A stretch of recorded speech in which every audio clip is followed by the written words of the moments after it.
Un milliardaire ose épouser une mendiante laide. Un pari cruel se cache derrière l'hôtel. Nuit de noces. Le secret rôde dans l'ombre. Découvrez la vérité cachée sous le voile.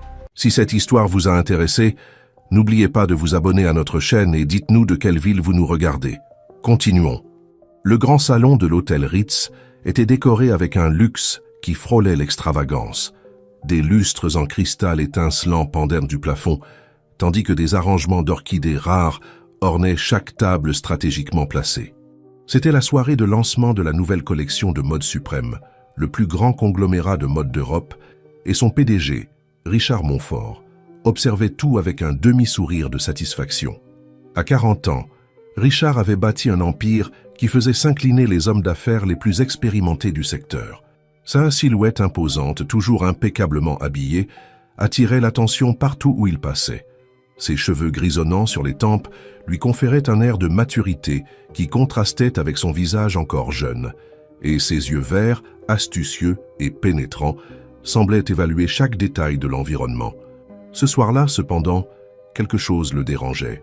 Il vérifia une fois de plus la montre en platine à son poignet, un cadeau de sa fiancée, Hélène Castillon, qui n'était pas encore arrivée à l'événement. Hélène était connue pour ses retards stratégiques, mais cette soirée était différente. En tant que visage principal de Mode Suprême, elle aurait dû être là depuis au moins 1 heure. « Monsieur Montfort ?» Une voix hésitante interrompit ses pensées. C'était Mélanie, son assistante, avec une expression inquiète sur le visage. « Vous devez voir ça. » Elle lui tendit la tablette qu'elle tenait, montrant la une du principal portail d'information du pays. Le titre fit geler son sang. « Hélène Castillon, fiancée du milliardaire Richard Montfort, surprise en pleine romance avec un célèbre acteur à Saint-Tropez. » Les photos étaient sans équivoque. Hélène, sur un yacht luxueux dans les bras de Charles Valentin, star des feuilletons télévisés et son ex-petite amie. Les images étaient datées de la veille, alors qu'elle était censée être à Milan pour une séance photo. Richard sentit le sol se dérober sous ses pieds. Son esprit, entraîné à gérer les plus grandes crises d'entreprise, semblait avoir court-circuité. Les voix autour de lui commencèrent à paraître lointaines, tandis que les commentaires chuchotés des invités s'amplifiaient comme une vague. « Monsieur ?» Mélanie essaya d'attirer à nouveau son attention. « Le service de presse demande une déclaration. » Avant qu'il ne puisse répondre, un brouhaha plus important s'empara du salon. Hélène Castillon venait d'arriver, éblouissante dans une robe rouge qui mettait en valeur sa beauté stupéfiante. Ses longs cheveux noirs cascadaient sur ses épaules en vagues parfaitement modelées, et son sourire, répété pour les caméras, ne montrait aucun signe de culpabilité ou d'inquiétude. Richard observa stupéfait, tandis qu'elle marchait dans sa direction comme si rien ne s'était passé. Les photographes présents à l'événement commencèrent à déclencher frénétiquement leurs flashs, anticipant la confrontation qui était sur le point de se produire. « Chérie », dit Hélène à voix haute, gardant son sourire artificiel, « je suis désolée pour le retard. Le vol de Milan a été retardé. » Le silence qui suivit fut assourdissant. Richard sentit tous les regards tournés vers lui, attendant sa réaction. Des années de contrôle émotionnel et d'étiquette sociale livraient une bataille féroce avec son envie d'exposer la farce qu'elle représentait. « Milan ?» demanda-t-il, sa voix contrôlée mais chargée d'ironie. « Tu es sûr que ce n'était pas Saint-Tropez ?» Le sourire d'Hélène vacilla un instant, mais elle se reprit rapidement. « Je ne sais pas de quoi tu parles, mon amour. »« Vraiment ?» Richard prit la tablette des mains de Mélanie et la tourna vers Hélène, montrant les photos qui circulaient déjà sur Internet. Peut-être que cela rafraîchira ta mémoire. Le visage d'Hélène pâlit un moment, mais fut vite remplacé par une expression de défi. Les invités les plus proches assistaient à la scène avec un mélange de gêne et de fascination. « Puisque tu veux faire ça ici, dit-elle, baissant la voix pour que lui seul puisse entendre, « soyons honnêtes. Tu crois vraiment que je me contenterai d'être juste un autre de tes trophées? Tu peux avoir tout l'argent du monde, Richard, mais tu n'as aucune idée de ce qu'est le vrai amour. Tu n'en as jamais eu et tu n'en auras jamais. » Les mots frappèrent Richard comme une gifle. Avant qu'il ne puisse répondre, Hélène tourna les talons et se dirigea vers la sortie, laissant derrière elle non seulement l'homme qu'elle avait promis d'aimer, mais aussi une traînée de chuchotements et de spéculations qui en quelques minutes se transformerait en gros titres dans tout le pays. Richard resta immobile, sentant le poids de centaines de regards sur lui. Sa vie personnelle, qu'il avait toujours maintenue sous un contrôle rigoureux, venait de se transformer en un spectacle public. Et pour la première fois depuis longtemps, le puissant Richard Montfort ne savait pas comment réagir. Une semaine après le scandale, Richard Montfort observait la ville de Paris à travers les fenêtres de son penthouse dans le 16e arrondissement. Le ciel était chargé de nuages sombres, reflétant son état d'esprit. Sur son bureau en acajou, des dizaines de magazines et de journaux affichaient des gros titres sur son humiliation publique. « Ça ne sert à rien de ressasser tout ça », dit Laura, sa sœur cadette et directrice juridique de Mode Suprême, en feuilletant les contrats qu'Hélène avait signés avec l'entreprise. « Nous devons nous concentrer sur la minimisation des dommages à la marque. » Richard passa la main dans ses cheveux impeccablement coiffés, un geste rare qui trahissait son inquiétude. « Ce n'est pas seulement à propos de la marque, Laura, c'est à propos de ma réputation. Cette vipère m'a fait passer pour un idiot. Et tu lui donnes exactement ce qu'elle veut en restant comme ça, répondit Laura, ajustant ses lunettes à monture dorée. Hélène a toujours été ça, une opportuniste qui... Le son du téléphone portable de Richard interrompit la conversation. C'était un message d'Hélène. « Soirée de lancement de la nouvelle campagne de Vogue ce soir. J'y serai avec Charles. J'espère que ça ne te dérange pas qu'on s'y croise. Après tout, les affaires sont les affaires. » Laura remarqua le changement dans l'expression de son frère. « Qu'est-ce qu'il y a encore ?»« Elle sera à la soirée de Vogue. » Avec lui. Richard serra les poings, sentant le sang bouillir dans ses veines. Et elle a encore l'audace de dire qu'elle espère que ça ne me dérange pas. « Alors n'y va pas, » suggéra Laura, pragmatique comme toujours. « Envoie quelqu'un de la direction représenter Mode Suprême. » Et avoir l'air de me cacher. Richard se leva brusquement. « Jamais. J'y serai. Et je vais lui montrer exactement de quoi je suis capable. » Laura connaissait ce ton de voix. C'était le même que son frère utilisait avant de conclure de grandes négociations, quand il était sur le point de faire quelque chose d'impressionnant ou potentiellement désastreux. La fête avait lieu au musée d'art moderne, transformé en un décor éblouissant pour l'élite de la mode française. Richard arriva volontairement en retard, provoquant le murmure qui l'attendait. Il portait un costume italien sur mesure d'un ton bleu profond qui mettait en valeur ses yeux verts, complétés par une cravate en soie argentée. Il ne tarda pas à repérer Hélène. Elle était éblouissante dans une robe dorée, pendue au bras de Charles Valentin, riant de quelque chose qu'il disait. L'acteur, avec son sourire artificiel de publicité pour dentifrice, saluait les photographes comme s'il était la plus grande star de l'événement. « Richard !» La voix d'Hélène résonna plus fort que nécessaire lorsqu'il passa près d'elle. « Quelle agréable surprise! Je pensais que tu ne viendrais pas après. » Eh bien, tu sais. Quelques personnes à proximité s'arrêtèrent pour observer la scène, anticipant un autre moment de tension. Richard se tourna lentement, gardant un sourire calculé sur les lèvres. « Et manquer l'occasion de te voir faire ce que tu fais de mieux, Hélène. Jamais. » Son ton était doux mais chargé d'ironie. « D'ailleurs, Charles, félicitations. Tu as enfin décroché le rôle principal cette fois. » Hélène plissa les yeux, percevant le double sens de la provocation. « Tu sais, Richard, peut-être que c'était le mieux pour nous tous. Tu n'as jamais vraiment compris ce que c'est que de se connecter avec quelqu'un. Pour toi, tout se résume aux affaires, aux contrats et aux apparences. Et pour toi, ça se résume à combien tu peux extraire de chaque relation, n'est-ce pas ?» rétorqua Richard, gardant son sourire diplomatique. « Tu es incapable d'avoir une relation avec quelqu'un qui ne fait pas partie de ton monde parfait et contrôlé, » provoqua Hélène, élevant légèrement la voix. « Je parie que tu ne tiendrais pas un mois marié à quelqu'un qui ne serait pas de notre cercle social. » Quelque chose dans la façon dont elle avait dit « notre cercle social » fit Richard ressentir une vague de colère. Les gens autour d'eux ne cherchaient même plus à dissimuler qu'ils écoutaient la conversation. « Tu veux parier ?» Les mots sortirent de sa bouche avant qu'il ne puisse y réfléchir. « Je peux non seulement me marier avec quelqu'un complètement en dehors de notre cercle, mais aussi faire de cette personne une dame de la société plus raffinée que tu ne le seras jamais. » Hélène rit, un son cristallin et moqueur qui attira encore plus l'attention. « Vraiment ? Et combien de temps penses-tu avoir besoin pour réaliser ce miracle ? » « 30 jours, répondit Richard sans hésiter. « En 30 jours, je peux transformer n'importe qui en quelqu'un de plus élégant, raffiné et surtout plus authentique que tu ne l'as jamais été. » Le sourire d'Hélène vacilla un instant. « C'est ridicule. Tu as peur de perdre ?» Richard insista, sentant qu'il avait trouvé un point faible. « Si je réussis, tu renonces à tous tes contrats avec Mode Suprême. Si j'échoue, je double leur valeur. Un cercle de spectateurs s'était déjà formé autour d'eux, et Richard pouvait voir les téléphones portables enregistrer chaque mot. Hélène regarda autour d'elle, réalisant qu'elle était piégée. Refuser le pari maintenant serait admettre sa faiblesse. « D'accord, dit-elle finalement tendant la main. Mais je choisis la date du mariage, et ce doit être une vraie cérémonie, avec une fête et tout le reste. Pas une simple signature à la mairie. » Richard serra sa main, sentant la froideur de ses doigts contre sa paume. Marché conclu. Tandis que les personnes présentes commentaient avec excitation le pari inhabituel, Richard commençait déjà à remettre en question sa propre santé mentale. Que diable venait-il de faire? Le matin était particulièrement froid, lorsque Marie se réveilla dans son coin improvisé, sous l'auvent d'un magasin abandonné dans le centre de Paris. À 28 ans, son visage gardait encore des traces d'une beauté que la vie dans la rue n'avait pas réussi à effacer complètement.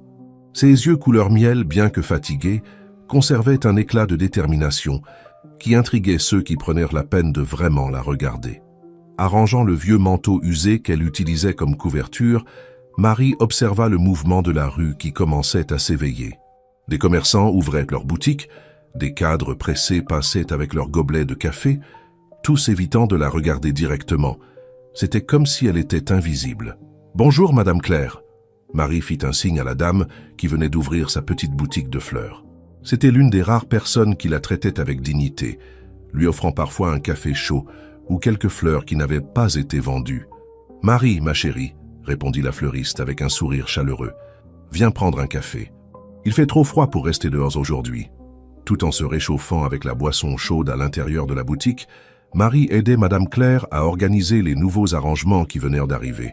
Ses mains, bien que calleuses, bougeaient avec une délicatesse surprenante parmi les fleurs. « Tu as un don pour ça, tu sais, » commenta Madame Claire, observant comment Marie harmonisait les couleurs et les textures différentes. « Je ne comprends pas comment une jeune femme intelligente comme toi... »« S'il vous plaît, Madame Claire, » interrompit doucement Marie. « Vous savez que la vie nous joue parfois des tours que nous ne choisissons pas. » De l'autre côté de la ville, Richard Montfort conduisait sa Porsche dans les rues du centre, quelque chose qu'il faisait rarement. Après la nuit du pari, il avait à peine réussi à dormir. L'idée, qui avait semblé si brillante sous l'effet de la colère, montrait maintenant ses complications. « Monsieur, vous êtes sûr de vouloir faire ça ?» demanda Jean, son chauffeur particulier, qui l'accompagnait dans une autre voiture. « Puis-je suggérer que nous cherchions dans un autre quartier plus... »« Non !» coupa sèchement Richard. « Il faut que ce soit quelqu'un qui représente l'exact opposé d'Hélène. Quelqu'un qu'elle n'imaginerait jamais voir transformé en dame de la société. » Ses yeux parcouraient les trottoirs, observant les gens qui commençaient leurs activités quotidiennes. C'est alors que quelque chose attira son attention. À travers la vitrine d'une petite boutique de fleurs, il vit une jeune femme arranger un bouquet de fleurs. Il y avait quelque chose dans ses mouvements, une grâce naturelle qui contrastait avec ses vêtements simples et usés. Richard gara la voiture et, ignorant les protestations de Jean sur le fait que ce n'était pas un endroit sûr pour sa Porsche, marcha jusqu'à la boutique de fleurs. La clochette de la porte annonça son entrée, faisant se retourner Marie et Madame Claire. « Bonjour, dit-il, sa voix grave remplissant le petit espace. « J'aimerais acheter quelques fleurs. » Marie continua son travail, gardant la tête baissée, tandis que Madame Claire s'approchait du client élégant. Richard, cependant, ne quittait pas des yeux la jeune femme qui travaillait avec les fleurs. « Mademoiselle, dit-il, s'adressant directement à Marie, vous avez un talent spécial avec ces fleurs. » Marie leva les yeux, surprise par le commentaire. C'est alors que leurs regards se croisèrent pour la première fois. Richard ressentit quelque chose d'étrange, une sorte de reconnaissance qu'il n'arrivait pas à expliquer. « Ce ne sont que des fleurs, » répondit-elle avec simplicité, mais il y avait une dignité dans sa voix qui l'intrigua encore plus. « Elles font tout le travail toutes seules. »« Je ne suis pas d'accord, » continua Richard s'approchant. « Il y a de l'art dans la façon dont vous les organisez. Vous avez une formation en art floral ?» Un sourire triste passa sur les lèvres de Marie. « Non, monsieur, je n'ai de formation en rien. » C'est alors que Richard remarqua les détails qu'il avait initialement ignorés, les vêtements usés, les chaussures éculées, les mains calleuses. Son esprit commença à travailler rapidement, connectant les points. « Vous travaillez ici ?» demanda-t-il, bien qu'il suspectât déjà la réponse. « Pas exactement, » répondit Marie, échangeant un regard avec Madame Claire. « J'aide juste parfois quand Madame Claire me permet de prendre un café chaud. » Richard sentit son cœur s'accélérer. La voilà, la personne parfaite pour son pari. Quelqu'un qui, malgré les circonstances, gardait une dignité naturelle à laquelle il ne s'attendait pas. « Mademoiselle », il hésita, réalisant qu'il ne connaissait pas son nom. « Marie », compléta-t-elle. « Marie », répéta-t-il, savourant le nom. « J'ai une proposition à vous faire. Cela peut sembler fou, mais je vous demande de m'écouter jusqu'au bout. » Madame Claire, percevant le sérieux de la situation, s'approcha de manière protectrice de Marie. Richard remarqua le geste et apprécia la préoccupation de la dame pour sa protégée. « Ne vous inquiétez pas, Madame Claire, dit-il, sortant une carte de visite de sa poche et la tendant à la fleuriste. Je suis Richard Montfort, de Mode Suprême, et je crois pouvoir offrir une opportunité unique à Marie. » Les yeux de Marie s'écarquillèrent en reconnaissant le nom. Même en vivant dans la rue, il était impossible de ne pas connaître la figure de Richard Montfort, constamment présente dans les gros titres et en couverture des magazines. « Quel genre d'opportunité ?» demanda-t-elle, sa voix mélangeant curiosité et méfiance. Richard prit une profonde inspiration, sachant que ses prochains mots détermineraient non seulement le cours de son pari, mais possiblement de 2 vies. « Avant tout, commença-t-il, j'aimerais discuter dans un endroit plus approprié. Il y a un café tout près où nous pourrions parler de ma proposition plus en privé. » Marie échangea des regards avec Madame Claire, qui hocha discrètement la tête. « Va, ma chérie, je serai là si tu as besoin. » Le café se trouvait à 2 pâtés de maison de là, un établissement élégant que Marie avait l'habitude d'observer de loin, admirant les pâtisseries élaborées exposées en vitrine. En entrant, les employés lancèrent des regards curieux au couple insolite, lui dans son costume italien impeccable, elle dans ses vêtements simples et usés. Richard tira une chaise pour Marie, un geste de galanterie qui la surprit.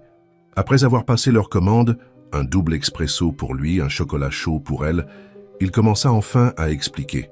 « Mademoiselle Marie, ce que je vais vous proposer peut sembler fou, mais je vous demande de m'écouter jusqu'au bout. » Il fit une pause, choisissant soigneusement ses mots. « J'ai besoin de me marier dans 30 jours. » Marie faillit s'étouffer avec le chocolat chaud qui venait d'arriver. « Comment ça ? C'est une situation complexe, » continua-t-il. « J'ai fait un pari que je peux transformer n'importe qui en une dame de la haute société en 30 jours.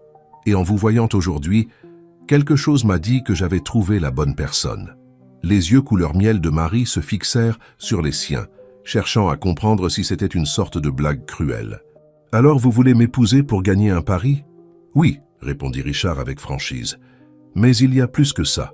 Je suis prêt à offrir une somme considérable qui changera complètement votre vie. De plus, après les 30 jours, vous serez libre de suivre votre chemin avec des ressources suffisantes pour ne plus jamais avoir à dormir dans la rue. » Marie posa la tasse sur la table, ses mains tremblant légèrement. « Pourquoi moi ? Il doit y avoir des centaines de femmes qui donneraient tout pour vous épouser, même pour 30 jours. » Richard se pencha en avant, baissant la voix. « Exactement pour ça. Je ne veux pas quelqu'un qui soit désespéré d'entrer dans mon monde. Je veux quelqu'un qui puisse prouver que la vraie élégance vient de l'intérieur, pas des vêtements de marque ou du nom de famille.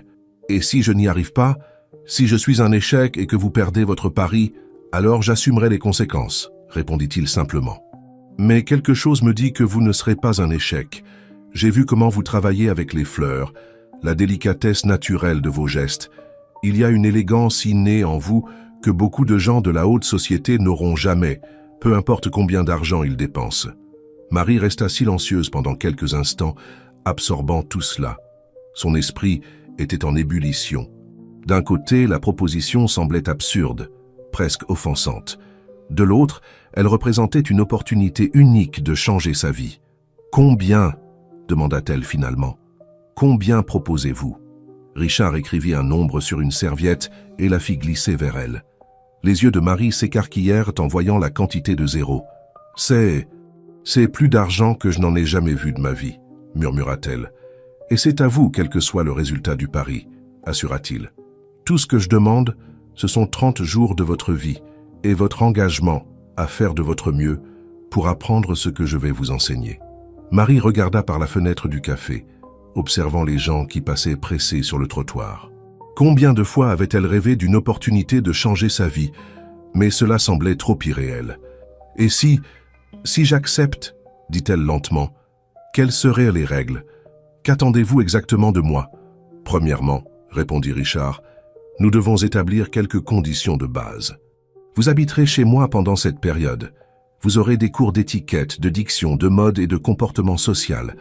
Vous apprendrez l'art, la musique classique et la littérature. En résumé, une immersion totale dans ce que nous appelons la haute société. Et quant au mariage lui-même, demanda Marie, une légère rougeur colorant ses joues. Ce sera un mariage de façade, assura-t-il rapidement.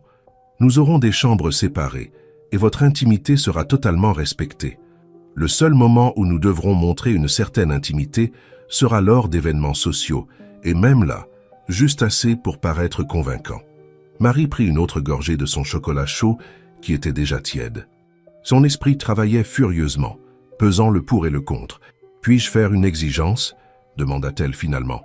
Richard arqua un sourcil surpris. « Laquelle serait-ce » ? « Je veux qu'une partie de l'argent soit donnée pour créer un programme de soutien aux personnes sans abri, » dit-elle fermement. « Je connais beaucoup de gens bien qui ont juste besoin d'une opportunité, comme celle que vous m'offrez maintenant. » Un sourire sincère, le premier depuis qu'ils étaient entrés dans le café, apparut sur les lèvres de Richard. « Considérez que c'est fait. Une autre condition ?»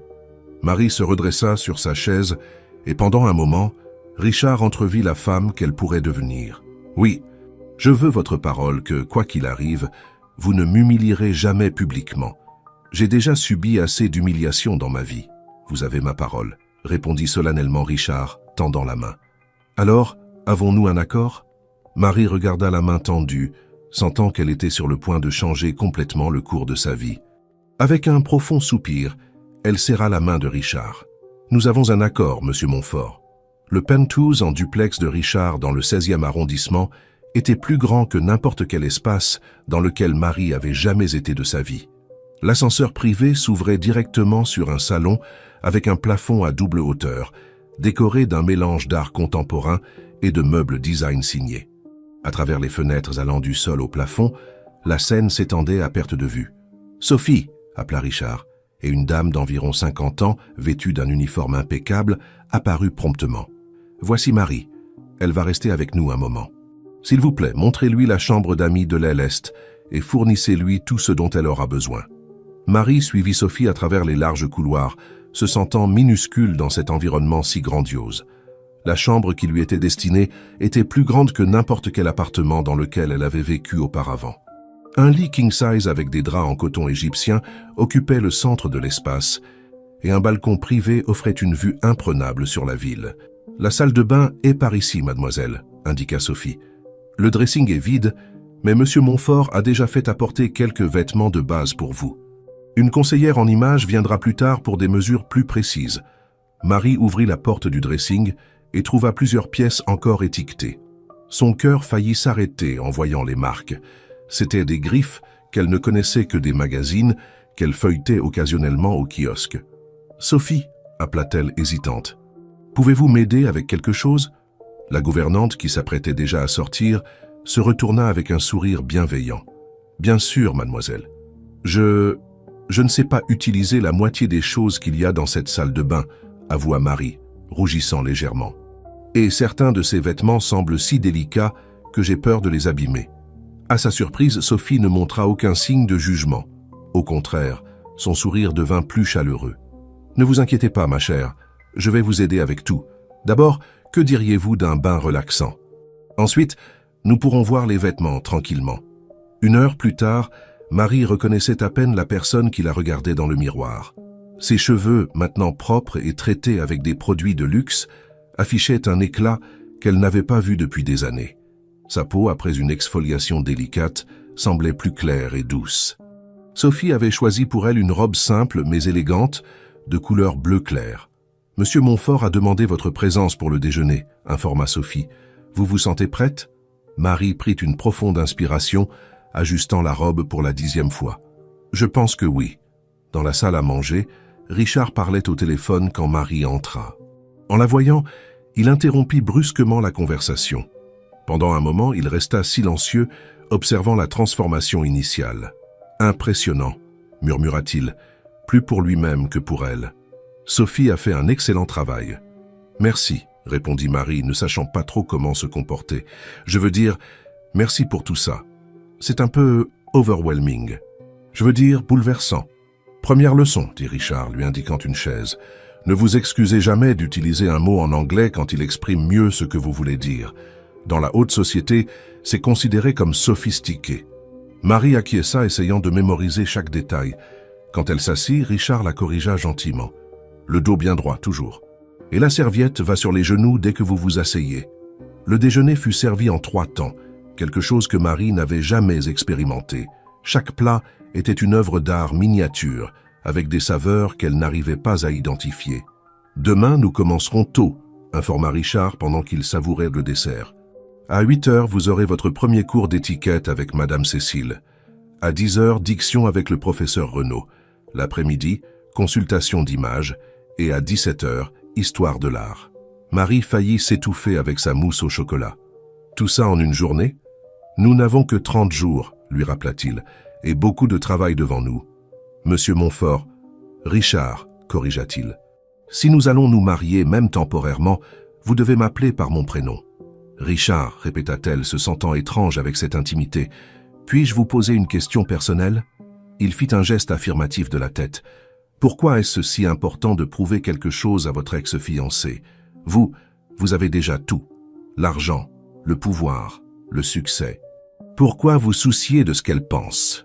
Richard posa sa fourchette, son visage prenant une expression pensive. Ce n'est pas seulement à propos d'elle. C'est pour me prouver à moi-même que je peux voir au-delà des apparences, que je peux créer quelque chose d'authentique même en partant de zéro.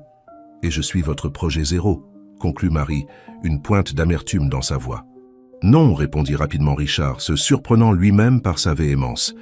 Vous êtes une partenaire dans ce projet. Nous créons quelque chose ensemble, et je crois que nous pouvons surprendre tout le monde, y compris nous-mêmes. Un silence réflexif tomba sur la table, brisé seulement par le son doux des couverts. Marie observa Richard discrètement, remarquant pour la première fois comment ses traits s'adoucissaient quand il baissait sa garde d'homme d'affaires. « Eh bien, dit-elle finalement, redressant encore plus le dos et ajustant la serviette sur ses genoux avec une formalité exagérée, arrachant un sourire discret à Richard. « Je ferais mieux de me reposer alors. Apparemment, demain sera une longue journée. Non, non, non. » La voix de Madame Cécile résonna dans le salon. « La cuillère à dessert doit être utilisée du bord vers le centre, jamais en mouvement circulaire. » Marie respira profondément, essayant de garder son calme alors qu'elle recommençait pour la 10e fois. Il était 8h30 du matin et elle était déjà épuisée. L'instructrice en étiquette, une Française de 60 ans à la posture impeccable, semblait trouver des erreurs dans chaque petit détail. « Mademoiselle, continua Cécile, son accent français plus prononcé quand elle était irritée, vous devez comprendre que chaque mouvement à table raconte une histoire sur qui vous êtes.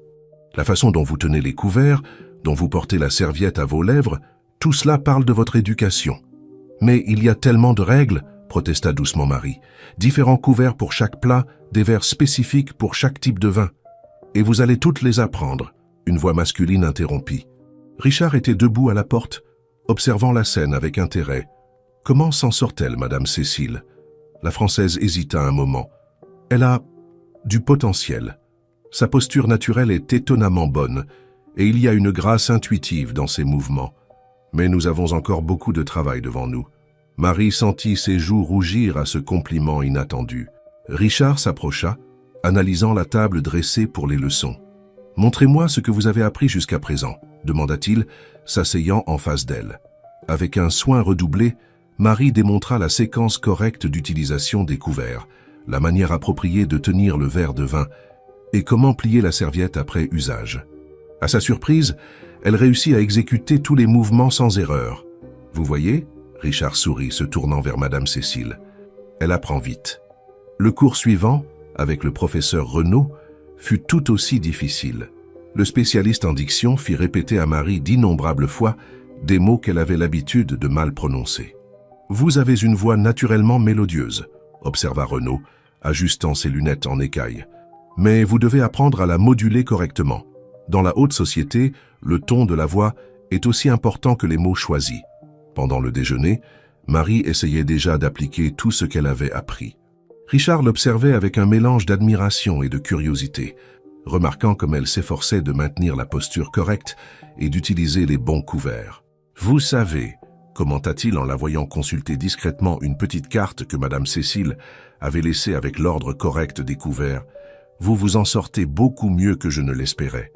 Je ne sais pas si c'est un compliment ou un aveu que vos attentes étaient très basses, » répondit-elle, le surprenant par sa perspicacité. Richard rit, un son authentique que Marie n'avait pas encore entendu.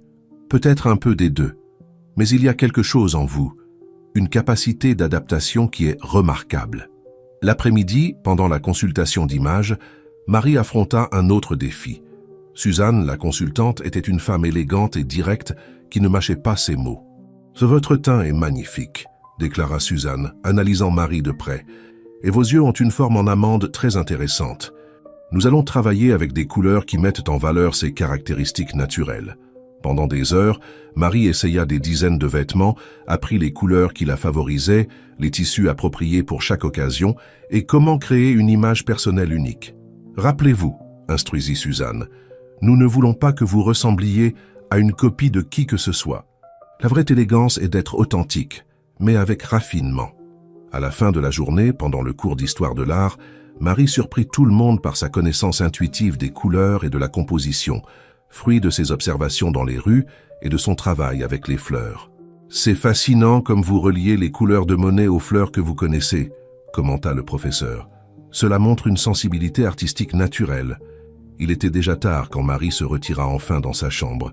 Son dos lui faisait mal à force de maintenir une posture parfaite, et son esprit était saturé d'informations. En passant dans le couloir, elle entendit des voix venant du bureau de Richard. « Elle est surprenante », disait la voix de Madame Cécile. « Elle a une élégance naturelle qu'on ne peut pas enseigner. Avec la formation adéquate, ne vous emballez pas trop. » La voix de Richard interrompit, bien que son ton ne soit pas brusque. « Nous avons encore beaucoup de travail devant nous. » Marie continua son chemin, un petit sourire aux lèvres. Entrant dans sa chambre, elle s'arrêta devant le miroir. La femme qui lui faisait face était toujours elle-même, mais il y avait quelque chose de différent dans son regard, un mélange de détermination et d'espoir qu'elle n'avait pas vu depuis longtemps.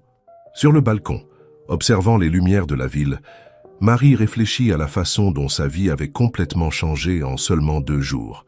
Les paroles de Richard résonnaient dans son esprit. « Vous êtes une partenaire dans ce projet. »« Partenaire », murmura-t-elle pour elle-même, savourant le mot.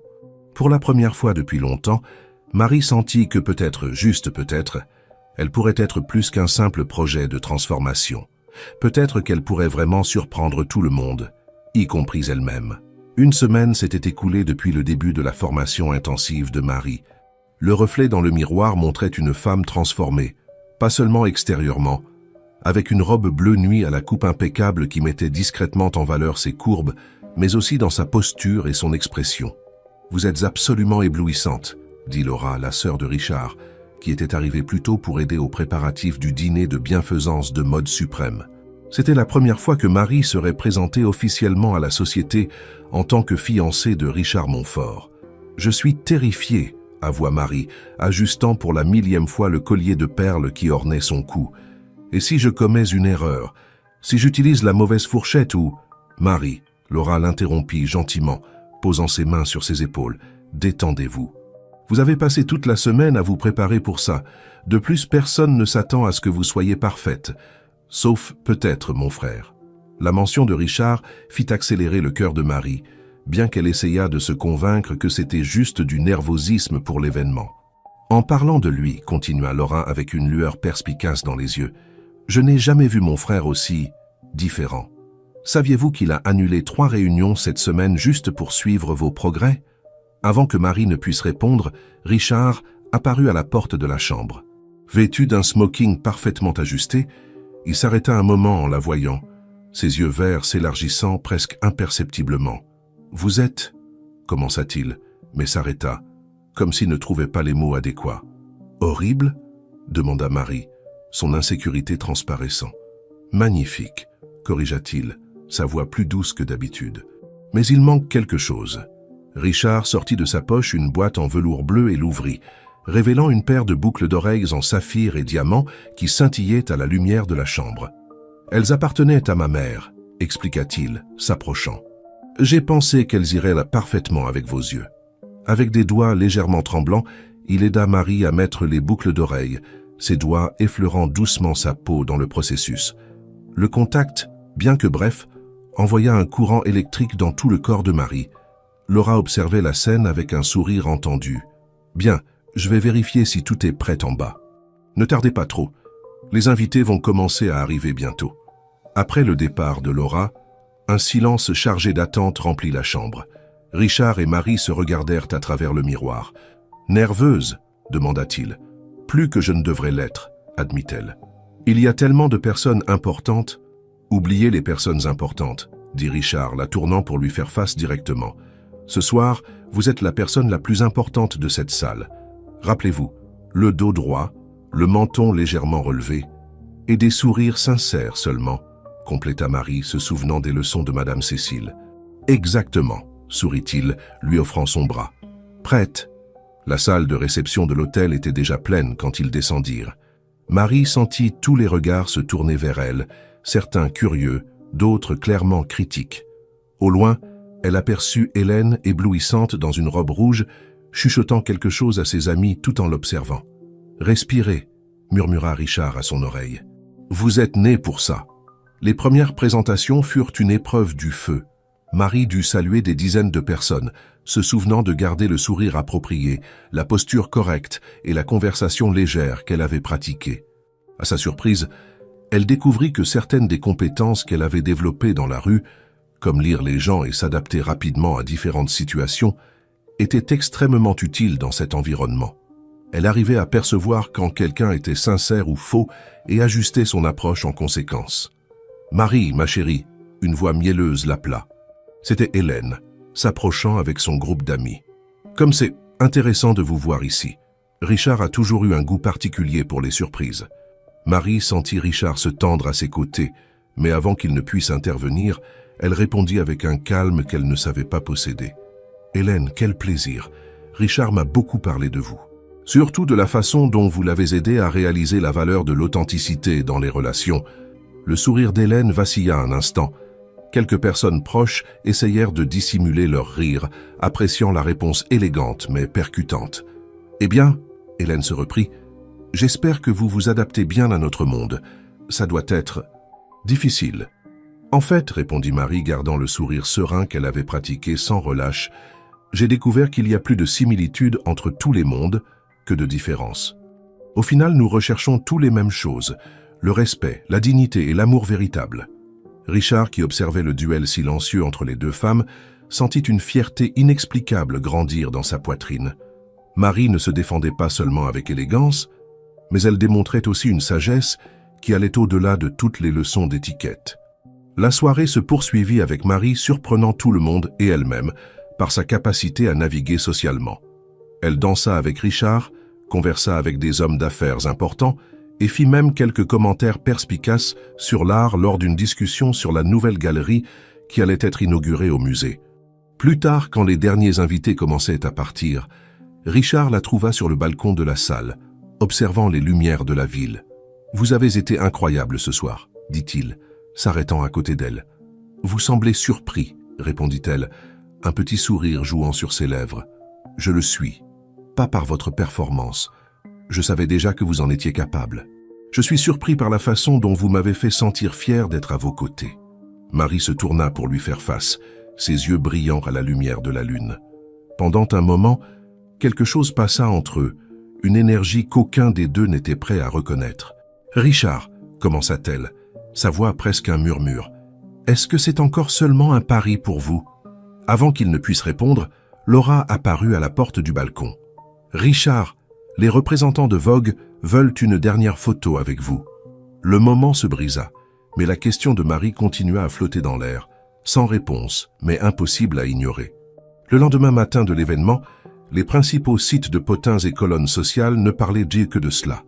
La mystérieuse fiancée de Richard Montfort enchante la société. Qui est la femme qui a conquis le cœur du milliardaire? La Cendrillon du XXIe siècle.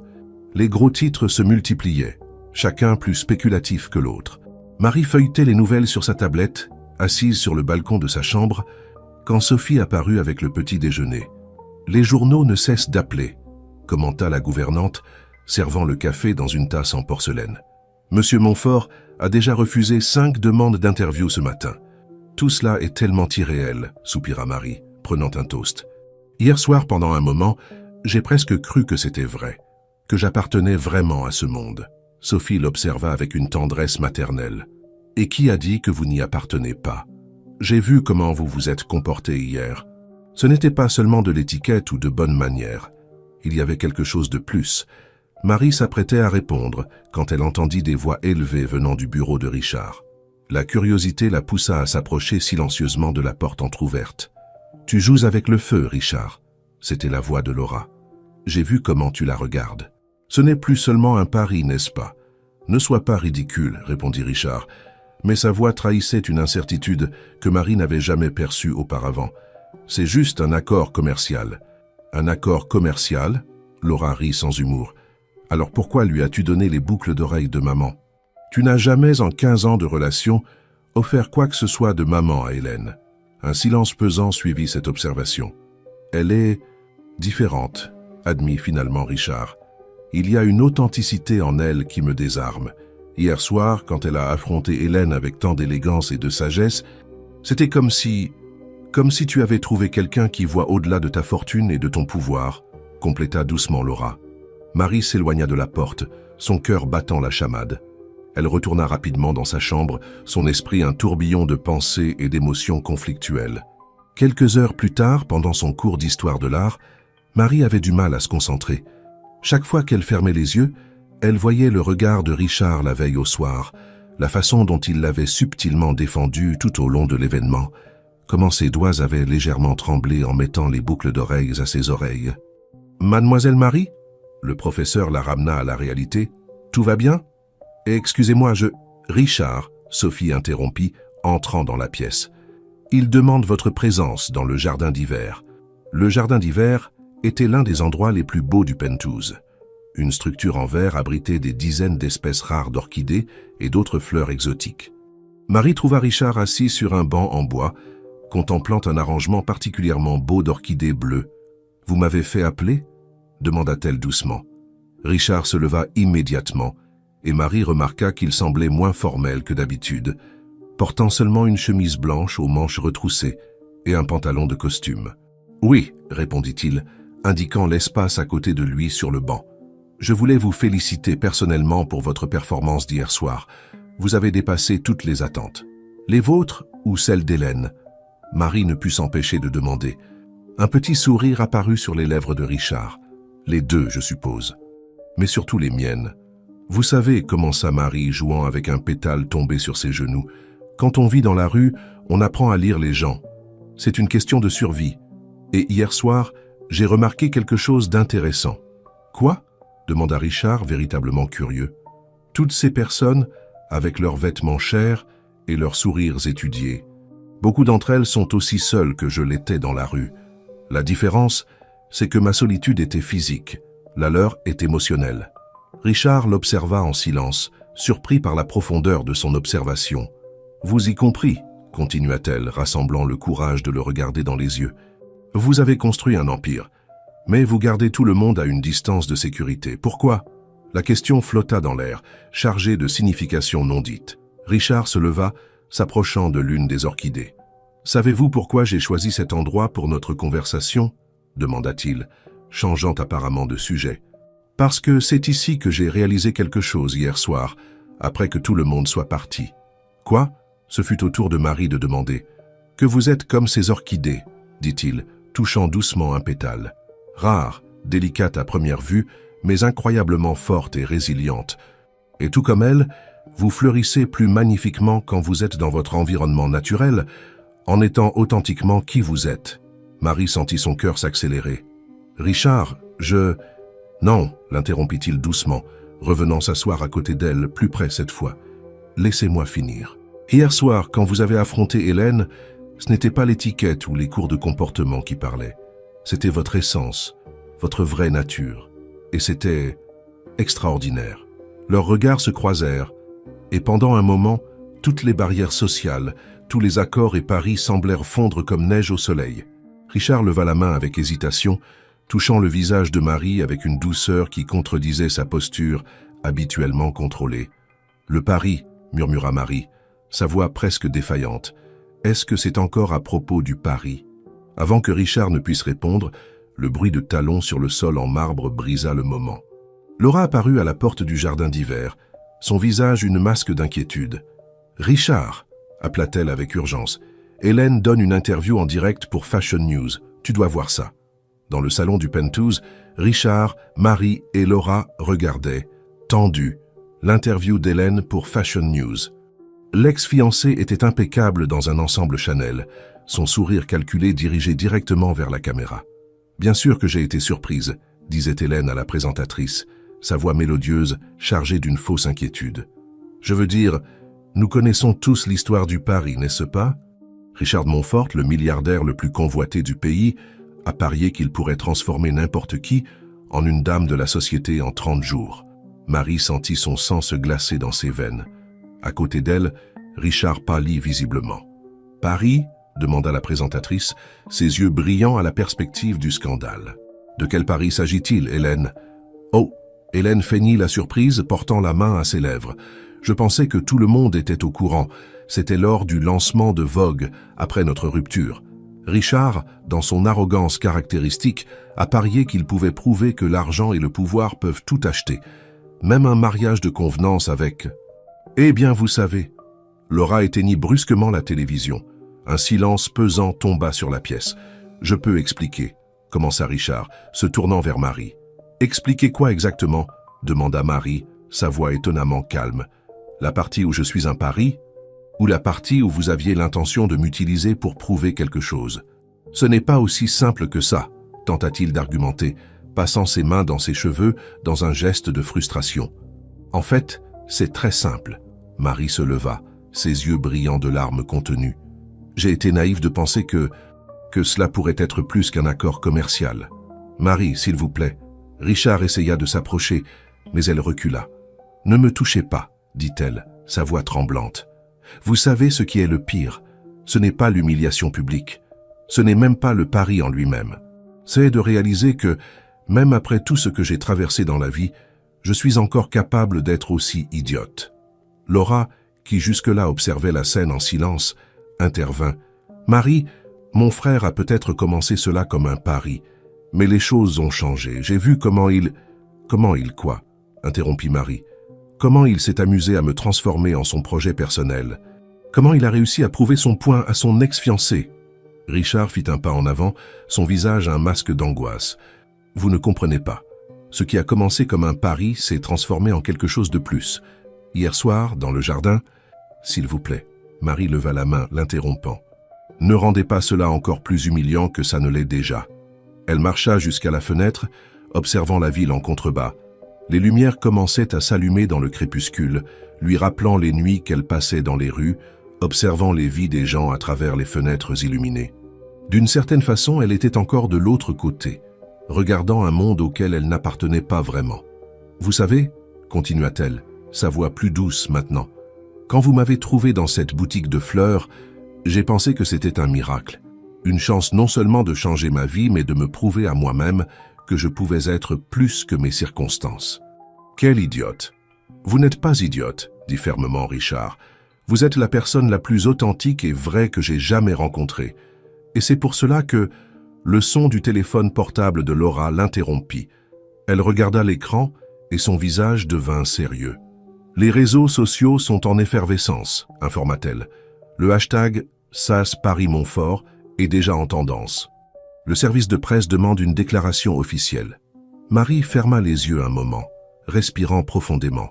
Quand elle les rouvrit, il y avait une nouvelle détermination dans son regard. « Alors donnons-leur une déclaration, » dit-elle, surprenant Richard et Laura. « Mais ce sera selon mes conditions. »« Que voulez-vous dire ?» demanda Richard, un mélange d'appréhension et d'admiration dans sa voix. « Vous vouliez prouver que vous pouviez transformer n'importe qui en une dame de la société ? Très bien, prouvons-le, mais pas pour gagner votre pari ou humilier Hélène. Prouvons qu'une personne peut se transformer sans perdre son essence. » Marie marcha vers Richard, s'arrêtant à quelques centimètres de lui. « Je vais continuer avec ça, pas pour vous ou pour le pari, mais pour toutes les personnes qui, comme moi, ont été jugées sur leurs circonstances et non sur leur caractère. Et quand tout cela sera terminé, Quand j'aurai prouvé ma valeur, ce sera selon mes termes. Richard la regarda, voyant pour la première fois non pas la femme qu'il transformait, mais quelqu'un qui se transformait par elle-même, utilisant les outils qu'il avait fournis. « Et quels sont vos termes » demanda-t-il doucement. « Premièrement, répondit Marie, sa voix ferme, pas de mensonge. Nous allons admettre le pari, mais montrer que les gens peuvent grandir et changer. Deuxièmement, ce projet social dont nous avons discuté, je veux qu'il commence immédiatement. Et troisièmement, elle fit une pause, ses yeux rencontrant les siens. Quand tout cela sera terminé, vous devrez décider ce qui est le plus important, gagner un pari ou gagner quelque chose de vraiment authentique. Laura observait la scène avec un mélange de fierté et d'inquiétude. Sa future belle-sœur, pari ou non, se révélait être bien plus que ce qu'ils avaient tous espéré. Nous avons donc un nouvel accord ? Marie tendit la main à Richard. Il regarda la main tendue, puis le visage déterminé de Marie, et sentit quelque chose changer en lui. Ce n'était plus à propos du pari, d'Hélène, ou même de prouver quelque chose à la société. C'était à propos de quelque chose de beaucoup plus profond et effrayant. C'était à propos de son cœur, commençant à reconnaître une vérité que son esprit hésitait encore à accepter. La conférence de presse fut fixée pour le lendemain, dans l'auditorium de Mode Suprême. Marie était dans les coulisses, observant son reflet pendant que la maquilleuse donnait les dernières retouches. Elle avait choisi un ensemble tailleur dans un ton pêche doux, rien d'ostentatoire, mais assez élégant pour transmettre de la confiance. « Vous êtes sûr de vouloir faire ça ?» demanda Richard, entrant dans les coulisses après avoir légèrement frappé à la porte. « Nous pouvons trouver une autre façon de gérer la situation. » Marie lui sourit à travers le miroir. « C'est toujours en fuyant que j'ai survécu dans la rue. Maintenant, il est temps d'affronter. » La maquilleuse se retira discrètement, les laissant seuls. Richard s'approcha, s'arrêtant derrière Marie. Dans le reflet, il formait une image impressionnante. Lui dans son costume bleu marine impeccable, elle avec sa nouvelle et sereine élégance. « Vous savez, dit-il doucement, quand j'ai fait ce pari, j'étais aveuglé par la colère et l'orgueil blessé. Je n'ai jamais imaginé que je trouverais quelqu'un qui m'apprendrait plus que je ne pourrais enseigner. Et qu'est-ce que je vous ai appris ?» demanda Marie, se tournant pour lui faire face directement. Que la vraie élégance n'a rien à voir avec des vêtements chers ou des noms de famille importants. Ça a à voir avec la dignité, avec le fait de rester fidèle à soi-même, même quand le monde essaie de vous changer. Une légère rougeur teinta les joues de Marie, mais avant qu'elle ne puisse répondre, Laura entra précipitamment. « Ils sont tous prêts, » annonça-t-elle. « La salle est pleine. Des journalistes de tous les principaux médias, des influenceurs, des représentants des plus grandes marques. »« Hélène ?» demanda Marie. « Premier rang, » confirma Laura, avec son sourire le plus venimeux. Marie prit une profonde inspiration et se leva. « Parfait. Donnons-lui quelque chose pour vraiment sourire. » Le brouhaha dans l'auditorium cessa lorsque Marie monta sur scène, suivie par Richard. Les caméras se déclenchaient sans cesse, capturant chaque mouvement du couple, le plus commenté du moment. « Bonjour », commença Marie, sa voix claire et ferme au micro. « Je vous remercie tous pour votre présence. Ces derniers jours, beaucoup de choses ont été spéculées sur ma relation avec Richard Montfort et sur un prétendu pari. Je suis ici aujourd'hui pour vous dire la vérité, toute la vérité. » Au premier rang, Hélène s'ajusta dans son siège, son sourire de triomphe commençant à vaciller face à la composition de Marie.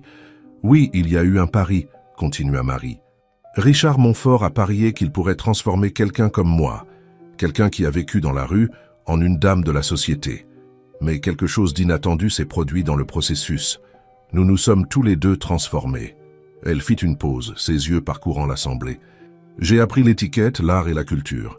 J'ai appris à me comporter lors d'événements sociaux et à apprécier les vins chers. Mais Richard a appris qu'il y a des choses que l'argent ne peut pas acheter, qu'il y a des gens qui, même sans rien, gardent leur dignité et leur valeur. » Richard, qui se tenait à quelques pas derrière elle, sentit son cœur s'accélérer. Chaque mot de Marie était comme un miroir qui reflétait ses propres transformations internes. Et c'est pourquoi nous annonçons aujourd'hui non seulement la vérité sur le pari, mais aussi le lancement du projet Renaissance, une initiative de Mode Suprême pour donner les moyens aux personnes en situation de vulnérabilité, offrant non seulement une formation professionnelle, mais une véritable chance de transformation. Un murmure d'approbation parcourut l'auditorium. Quelques journalistes tapaient déjà furieusement sur leurs ordinateurs portables. Quant à notre relation, Marie fit une pause, se tournant pour regarder Richard, « c'est quelque chose qui va au-delà de tout pari ou accord commercial. C'est à propos de deux personnes qui, par les chemins tortueux du destin, ont trouvé quelque chose qu'elles ne cherchaient pas. » Hélène se leva brusquement de sa chaise, son visage un masque de frustration mal contenu. Son plan pour humilier Marie s'était transformé en un triomphe pour sa rivale. « Des questions ?» conclut Marie avec un sourire serein. Les mains se levèrent immédiatement. Pendant l'heure suivante, Marie et Richard répondirent à toutes les questions avec une sincérité qui désarma même les journalistes les plus sceptiques.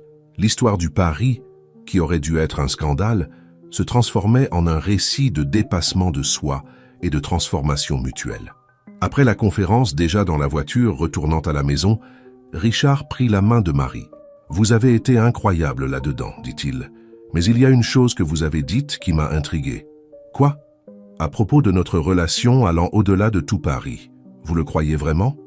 Marie regarda leurs mains entrelacées, sentant la chaleur familière qui l'envahissait maintenant toujours quand elle était près de lui. « Je crois que certains paris nous mènent à des endroits que nous n'aurions jamais imaginés, » répondit-elle doucement. « La question est, êtes-vous prêt à perdre ce pari et à gagner quelque chose de beaucoup plus précieux ?» Richard la regarda, réalisant que, pour la première fois de sa vie, il était prêt à perdre quelque chose pour tout gagner. Le centre communautaire de Belleville était méconnaissable. En seulement 2 semaines, l'équipe de Mode Suprême avait transformé l'espace abandonné en un centre de formation moderne. Des machines à coudre de dernière génération s'alignaient en rangées organisées, tandis que des ordinateurs neufs occupaient une salle adjacente dédiée au design numérique. Marie parcourait l'espace, supervisant les derniers préparatifs pour l'inauguration du projet Renaissance. Ses talons résonnaient sur le sol fraîchement installé, tandis qu'elle vérifiait chaque détail d'un œil attentif. Elle portait une robe simple mais élégante, et ses cheveux étaient attachés en un chignon décontracté, une image qui mélangeait parfaitement sa nouvelle position avec ses origines. « Madame Claire est-elle déjà arrivée ?» demanda-t-elle à l'une des assistantes. « Je veux qu'elle soit la première à tout voir. » Madame Claire était la fleuriste qui avait accueilli Marie ce jour fatidique où Richard l'avait trouvée. Maintenant, elle serait l'une des formatrices du projet, enseignant l'art floral et la décoration aux élèves. « Je suis là, ma chérie !» La voix familière résonna derrière elle. Madame Claire se tenait à la porte, les yeux embués en observant l'espace. « C'est plus que ce que j'aurais pu imaginer. » Marie embrassa la dame avec affection. Et ce n'est que le début. Chaque personne qui passera par ici aura la même chance que j'ai eue. Pas seulement d'apprendre un métier, mais de redécouvrir sa propre valeur. En parlant de valeur, Madame Claire sourit avec sagesse. J'ai vu la façon dont Richard vous regarde pendant les réunions du projet. Cet homme ne fait plus semblant, Marie. Avant que Marie ne puisse répondre, Richard entra dans la salle principale. Il était sans veste, les manches de sa chemise retroussées jusqu'au coude, révélant un côté plus décontracté que peu de gens connaissaient. Ses yeux trouvèrent immédiatement ceux de Marie, comme s'ils étaient naturellement attirés l'un vers l'autre. « Les premières élèves sont arrivées », annonça-t-il, un sourire sincère illuminant son visage. « Elles sont un peu nerveuses, mais impatientes de commencer. » Marie suivit Richard jusqu'à l'accueil, où un groupe de 15 femmes attendait, toutes avec des histoires différentes, mais unies par le même espoir de transformation. Ses yeux brillèrent en reconnaissant certaines d'entre elles des rues qu'elle fréquentait autrefois. « Bienvenue au projet Renaissance », commença Marie, sa voix chargée d'émotion. « Chacune d'entre vous est ici parce que, comme moi il y a quelques semaines, vous êtes prête pour un changement. Mais je veux que vous compreniez une chose. Nous ne sommes pas ici pour effacer qui vous êtes, mais pour ajouter de nouvelles possibilités à ce que vous êtes déjà. » Richard observait Marie discrètement pendant qu'elle parlait. Chaque geste, chaque mot transmettait une authenticité qu'aucun cours d'étiquette n'aurait pu enseigner. Elle s'était transformée, oui, mais en gardant son essence intacte, et cela la rendait encore plus extraordinaire. La matinée passa dans un tourbillon d'activités. Marie guidait les nouvelles élèves dans une visite du centre, présentant les formateurs et expliquant le programme. Richard, quant à lui, surprit tout le monde en restant sur place et en interagissant directement avec les participantes, chose inhabituelle pour un PDG de sa stature. En fin d'après-midi, quand les élèves étaient déjà partis et que la plupart des employés étaient rentrés chez eux, Marie trouva Richard seul dans la salle de couture, observant pensivement l'une des machines. « 1 centime pour vos pensées », dit-elle doucement, s'approchant. Je pensais à comment les choses changent, répondit-il, se tournant vers elle. Il y a 1 mois, tout ce que je voulais était de prouver quelque chose à Hélène, au monde, à moi-même. Maintenant, encouragea Marie, son cœur s'accélérant involontairement. Maintenant, je réalise que je cherchais les réponses au mauvais endroit, compléta-t-il, faisant un pas vers elle. Vous savez, il ne reste que 10 jours avant la fin du délai du pari. Marie sentit un pincement au cœur. Et cela a encore de l'importance? Oui, répondit Richard, la surprenant, mais pas pour les raisons initiales. C'est important parce que je dois prendre une décision avant que ce délai n'expire. Une décision qui pourrait tout changer. Quelle décision? Demanda Marie, sa voix presque un murmure. Richard était sur le point de répondre quand ils furent interrompus par le bruit de talons dans le couloir. Laura apparut à la porte, ses yeux brillants d'un mélange d'excitation et d'inquiétude. « Désolée d'interrompre, dit-elle rapidement, mais vous devez voir ça. Hélène vient d'annoncer son nouveau projet social, une copie flagrante du projet Renaissance, mais avec 3 fois plus d'investissement et le soutien de toutes les grandes marques du marché. » Marie et Richard échangèrent des regards. Ce qui aurait dû être une journée de célébration venait de se transformer en un nouveau défi. Mais il y avait quelque chose de différent maintenant. Ce n'était plus à propos d'un pari ou de prouver quelque chose. Il s'agissait de protéger quelque chose de vrai qu'ils avaient construit ensemble. « Elle n'y arrivera pas, dit Marie avec conviction. Ce n'est pas une question d'argent ou de soutien de marques célèbres. C'est une question d'authenticité, de vraiment se soucier des gens. » Richard prit sa main, entrelaçant ses doigts aux siens. « Non, elle n'y arrivera pas, parce qu'elle ne vous a pas, vous. » La salle de conférence de Mode Suprême bouillonnait avec la présence de tout le conseil d'administration. Des graphiques projetés sur le mur montraient une baisse significative des actions de l'entreprise depuis l'annonce du projet concurrent d'Hélène. Laura présentait les chiffres avec une inquiétude évidente dans sa voix. Les principales marques partenaires menacent de rompre leur contrat, expliqua-t-elle, passant à la diapositive suivante. Le projet d'Hélène offre l'exclusivité et une exposition internationale. Certaines ont déjà signalé leur intention de migrer vers son projet. Richard, assis en bout de table, gardait une expression impassible, mais ses doigts tambourinant sur la table trahissaient son agitation. Marie, à ses côtés, observait tout avec un calme qui surprenait tout le monde. « Si vous me permettez, dit-elle, se levant doucement, je pense que nous regardons cela de la mauvaise manière. » Tous les regards se tournèrent vers elle. Vêtue d'un ensemble tailleur couleur bordeaux, Marie dégageait une confiance qu'elle-même ne savait pas posséder jusqu'à ce moment. Hélène mise sur le pouvoir de l'argent et des connexions, poursuivit-elle. Mais nous avons quelque chose qu'elle n'aura jamais. Un but authentique. Nos élèves ne sont pas des chiffres dans un tableau de marketing social. Ce sont des personnes réelles, avec des histoires réelles. Elle marcha jusqu'à l'écran de projection, passant aux photos du premier jour de cours du projet Renaissance. « Regardez, Martine », désigna-t-elle une dame souriante devant une machine à coudre. Elle a élevé seule 5 enfants en faisant de petites réparations de vêtements. Maintenant, elle apprend la haute couture et a déjà reçu 3 commandes de robes de soirée. Richard observait Marie avec un mélange d'admiration et quelque chose de plus profond qu'il hésitait encore à nommer. « Que suggérez-vous » demanda l'un des directeurs. « Un changement de narration » répondit Marie. « Au lieu de rivaliser avec des chiffres, montrons des résultats réels. Je propose un défilé de bienfaisance, mais différent de tout ce qui a été fait. Nos élèves ne seront pas seulement les couturières, elles seront aussi les mannequins. » Un murmure d'étonnement parcourut la salle. Richard se redressa sur sa chaise, intéressé. « Imaginez, continua Marie, ses yeux brillants d'enthousiasme, des femmes réelles, avec des histoires réelles, portant des créations qu'elles ont elles-mêmes aidé à réaliser. Ce ne sera pas seulement un défilé de mode, ce sera une célébration de la transformation et de l'authenticité. » Laura fut la première à sourire. « C'est brillant. Hélène peut avoir l'argent et les connexions, mais elle ne peut pas acheter l'authenticité. » La réunion se poursuivit pendant 1 heure encore, chacun contribuant avec des idées pour l'événement. Quand elle se termina enfin, Richard demanda à Marie de rester. « Vous ne cessez jamais de me surprendre, » dit-il, une fois qu'ils furent seuls. C'est ce qui arrive quand on donne une vraie chance à quelqu'un rangeant ses notes. Les gens ont un potentiel incroyable quand... Marie, appela Richard, sa voix plus douce que d'habitude. Regardez-moi. Elle leva les yeux, rencontre. Il ne reste que 5 jours avant l'un du délai du... dit-il, s'approchant. Et pour la première fois de ma vie, j'espère perdre. Que voulez-vous dire? demanda Marie, son cœur s'accélérant. « Je veux dire que le pari était de vous transformer en une dame de la société, expliqua-t-il, s'arrêtant à quelques centimètres d'elle. Mais vous vous êtes transformée en bien plus que cela. Vous êtes devenue la femme la plus extraordinaire que j'ai jamais rencontrée. » L'air entre eux semblait chargé d'électricité.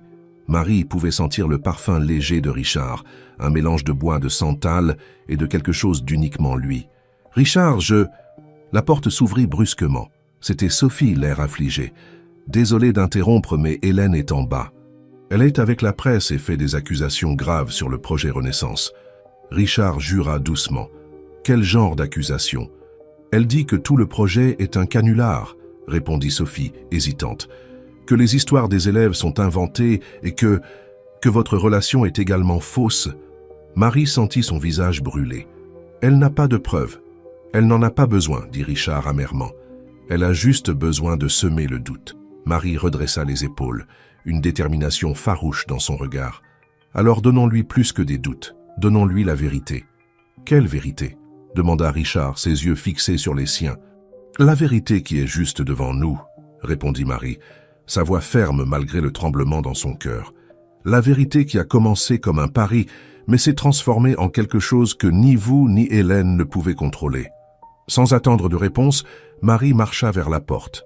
Avant de sortir, elle se retourna une dernière fois. « Vous vouliez me transformer en une dame de la société, Richard. Mais dans le processus, vous avez transformé mon cœur. Maintenant, reste à savoir si vous êtes prêt à faire face aux conséquences de cette transformation. » Sur ces mots, elle sortit, laissant Richard avec une expression qui mêlait surprise, admiration et enfin la réalisation de ce que son cœur savait déjà depuis un certain temps. Le musée d'art moderne de Paris était méconnaissable. Le podium, construit en forme circulaire, était entouré d'orchidées et de fleurs sauvages, un hommage aux origines de Marie. Les invités les plus influents du monde de la mode occupaient les premiers rangs, tandis que les caméras de télévision se positionnaient stratégiquement pour retransmettre l'événement en direct. Dans les coulisses, Marie coordonnait les derniers préparatifs avec un mélange de nervosité et de détermination. Elle-même portait une création spéciale, une robe bleu nuit avec des détails artisanaux réalisés par les élèves du projet, chaque point représentant une histoire de dépassement de soi. « Madame Claire est nerveuse, » informa Sophie, s'approchant rapidement. « Elle n'a jamais défilé de sa vie. » Marie sourit, se souvenant de la fleuriste qui avait changé son destin. « Dites-lui qu'elle n'a pas besoin de défiler. Elle doit juste marcher comme si elle livrait ses fleurs les plus précieuses à un client spécial. » De l'autre côté de la salle, Hélène venait d'arriver, attirant les regards dans sa robe rouge de marque internationale. À ses côtés, des représentants des plus grandes marques attendèrent de voir quel projet social il soutiendrait. « Elle a amené tous les sponsors », commenta Laura, rejoignant Marie. « Elle joue gros. »« Parfait », répondit Marie, surprenant sa belle-sœur. « Plus il y aura de personnes importantes ici, mieux ce sera pour montrer la vérité. » Richard apparut à ce moment-là, impeccable dans son smoking. Ses yeux trouvèrent immédiatement ceux de Marie, et pendant un instant, tout le chaos autour sembla disparaître. « Tout est prêt ?» demanda-t-il, s'approchant. « Presque », répondit Marie, ajustant inconsciemment la cravate de Richard. « Et il ne manque plus que votre décision. » « Décidez quoi ? Si vous êtes prêt à perdre le pari et à gagner quelque chose de beaucoup plus grand. » Avant que Richard ne puisse répondre, les lumières clignotèrent, signalant le début du défilé. Marie s'éloigna rapidement, le laissant avec ses réflexions. L'événement commença par une vidéo émouvante montrant la transformation du centre communautaire et les premiers jours de cours. Les caméras capturèrent le moment exact où Hélène leva les yeux au ciel, un geste qui n'échappa pas aux personnes présentes. Puis, le premier mannequin entra sur le podium. C'était Martine, la couturière qui avait élevé 5 enfants seule. Elle marchait avec dignité, portant une robe qu'elle avait elle-même aidé à créer.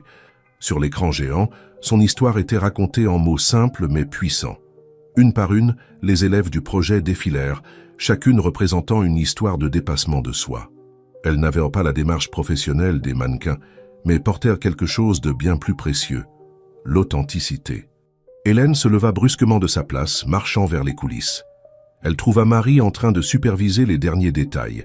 « Impressionnant », dit-elle avec une fausse douceur. « Vous croyez vraiment pouvoir rivaliser avec moi en utilisant ce cirque d'histoires tristes ?» Marie se tourna calmement. Non, Hélène, je ne rivalise pas avec vous. Je montre qu'il existe des choses que l'argent ne peut pas acheter. Comme l'amour de Richard, provoqua Hélène. Ne soyez pas naïve, ma chère. Vous faites toujours partie d'un pari. Vous avez tort, une voix masculine interrompit. Richard se tenait à la porte, son visage un masque de détermination. Le pari est terminé. Que voulez-vous dire? Demanda Hélène, sa confiance vacillant pour la première fois. Je veux dire que j'ai perdu, répondit Richard, ses yeux fixés sur Marie. J'ai perdu au moment où j'ai réalisé que je ne peux pas transformer Marie en une dame de la société, parce qu'elle est déjà bien plus que ça. Elle est authentique, vraie et infiniment plus élégante que n'importe lequel d'entre nous. Le silence qui suivit fut interrompu par le son d'applaudissements venant du podium. La dernière élève avait terminé son défilé et le public était debout, ovationné. « Impossible, murmura Hélène. Les sponsors ont déjà décidé. Laura apparut, tenant sa tablette. Ils viennent de signer le renouvellement avec Mode Suprême. Tous. Et ils veulent l'exclusivité avec le projet Renaissance. Hélène pâlit, son masque de supériorité se brisant finalement. Sans dire un mot, elle tourna les talons et sortit rapidement. Marie eut à peine le temps de réaliser ce qui se passait quand Richard s'approcha, prenant ses mains dans les siennes. « Vous aviez raison, dit-il doucement. Certains paris nous mènent à des endroits que nous n'aurions jamais imaginés. Et parfois perdre est la plus grande victoire. »« Richard, » Marie commença, mais il l'interrompit gentiment. « Non, laissez-moi finir. J'ai passé toute ma vie à croire que le pouvoir et l'argent étaient les seules choses qui comptaient. Puis vous êtes apparu, avec votre authenticité et votre grand cœur, et vous avez bouleversé mon monde. » Les yeux de Marie brillaient de larmes contenues. Au loin, on pouvait entendre les applaudissements et les célébrations qui continuaient dans la salle principale. « Le pari se termine officiellement demain, » poursuivit Richard. « Mais il y a quelque chose que je dois faire aujourd'hui, quelque chose qui n'a rien à voir avec les paris ou les transformations. » À ce moment, toutes les élèves du projet commencèrent à entrer dans les coulisses, portant des bouquets d'orchidées, les mêmes fleurs qui avaient uni Marie et Richard lors de cette première rencontre fatidique. Les orchidées remplissèrent les coulisses de leurs parfums délicats, créant une atmosphère presque magique. Chaque élève du projet tenait un petit bouquet, formant un cercle autour de Marie et Richard. Madame Claire, les larmes aux yeux, fit un pas en avant, remettant à Marie le plus beau arrangement de tous, une composition d'orchidées bleues, les mêmes qu'elle arrangeait ce jour fatidique dans la boutique de fleurs. « Vous vous souvenez de ce que vous m'avez dit ce premier jour ?» demanda doucement Richard. « Que les fleurs font tout le travail toutes seules. » Marie acquiesça, incapable de parler, à cause de l'émotion qui lui serrait la gorge. « Vous aviez tort, » poursuivit-il, prenant ses mains entre les siennes. « Ce sont les gens qui donnent vie aux fleurs, tout comme vous avez donné une nouvelle vie à mon monde. Marie, j'ai commencé ce voyage en pensant que j'allais transformer votre vie, mais c'est vous qui avez transformé la mienne. » Laura, qui observait la scène, les yeux embués, fit un signe discret. La musique du défilé diminua progressivement, remplacée par les accords doux d'un piano. « Le pari se termine demain, » continua Richard, « mais j'ai réalisé que je ne veux pas que quoi que ce soit se termine. Au contraire, je veux que quelque chose de nouveau commence. » Un murmure de surprise parcourut l'assemblée lorsque Richard mit un genou à terre, tenant toujours les mains de Marie. « Ces 30 derniers jours, vous m'avez appris plus sur l'amour, la dignité et l'authenticité que je n'en ai appris dans toute ma vie. Je ne veux plus rien prouver à personne. Je veux juste vous prouver, chaque jour, que l'amour véritable existe et qu'il transcende tout pari ou convention sociale. » Marie sentait son cœur battre si fort qu'elle était sûre que tout le monde pouvait l'entendre. Les élèves du projet, qu'elle considérait maintenant comme sa famille, souriaient avec émotion. « Marie, » poursuivit Richard, sa voix tremblante d'émotion, « voulez-vous m'épouser? Pas pour 30 jours, pas pour un pari, mais pour toute la vie ?» Pendant un instant, le temps sembla s'arrêter. Marie regarda autour d'elle, voyant les visages souriants des personnes qui étaient devenues si importantes dans sa vie. Madame Claire, qui lui avait donné sa première chance, Sophie, qui l'avait accueillie avec une tendresse maternelle, Laura, qui était devenue une véritable amie, et toutes les élèves du projet, des femmes qui, comme elle, avaient trouvé une nouvelle chance dans la vie. « Quand vous m'avez trouvé dans cette boutique de fleurs, » commença-t-elle, sa voix tremblant légèrement, « j'avais perdu foi en presque tout. Vous m'avez offert une transformation extérieure, mais ce qui s'est passé a été une transformation de l'âme. » Elle fit une pause, essuyant une larme qui menaçait de couler. « Oui, Richard Montfort, j'accepte de vous épouser. Pas parce que vous êtes un milliardaire, pas parce que vous m'avez transformé en une dame de la société, mais parce qu'ensemble, nous avons découvert que le véritable amour n'a pas besoin de transformation. Il transforme naturellement. Richard se leva, sortant de sa poche une délicate boîte en velours. À l'intérieur, une bague en saphir, pas ostentatoirement luxueuse mais élégamment significative, brillait doucement. Elle appartenait à ma grand-mère, expliqua-t-il en glissant la bague au doigt de Marie. Elle disait toujours qu'elle devait être portée par quelqu'un qui comprenait que la vraie valeur n'est pas dans la bague, mais dans l'amour qu'elle représente. Les applaudissements et les cris de joie résonnèrent dans les coulisses, se propageant rapidement dans la salle principale lorsque la nouvelle des fiançailles commença à circuler. Les élèves du projet s'approchèrent pour embrasser le couple, chacune apportant avec elle une histoire de transformation qui s'entremêlait avec la leur. Laura, toujours pratique même dans les moments émouvants, était déjà au téléphone en train d'organiser le communiqué officiel à la presse. Mais pour la première fois, ni Richard ni Marie ne se souciaient de la répercussion publique de leurs actions. « Vous savez, » dit doucement Marie quand ils se retrouvèrent enfin relativement seuls, « je pense qu'au final, nous avons tous les deux gagné le pari. »« Comment ça ?» demanda Richard, l'enveloppant dans ses bras. « Vous avez parié que vous pourriez transformer quelqu'un en une dame de la société, et vous avez réussi, mais pas de la façon dont vous l'aviez prévu.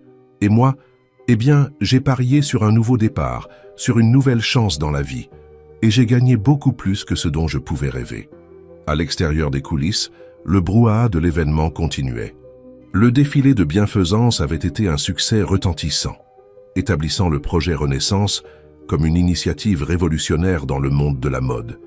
Mais là, dans ce moment intime, rien de tout cela n'importait. « Et maintenant ?» demanda Marie, ses yeux brillants de bonheur. « Maintenant, » répondit Richard se penchant pour l'embrasser doucement, « nous commençons notre propre histoire. Juste nous deux, étant exactement qui nous sommes. Et ainsi, parmi les orchidées et les sourires, entre le glamour de la haute société et l'authenticité des histoires réelles, Marie et Richard découvrirent que la plus grande transformation de toutes est celle qui se produit lorsque nous permettons à l'amour véritable de s'épanouir, comme une fleur rare qui n'a pas besoin d'artifice pour montrer sa beauté. Sans pari, sans délai, sans transformation forcée, le projet Renaissance continuerait à transformer des vies, mais sa plus grande réussite était déjà là, matérialisée dans l'amour de deux personnes qui s'étaient trouvées de la manière la plus improbable et avaient découvert que parfois, il faut perdre un pari pour gagner le plus grand prix de tous, un amour véritable et transformateur.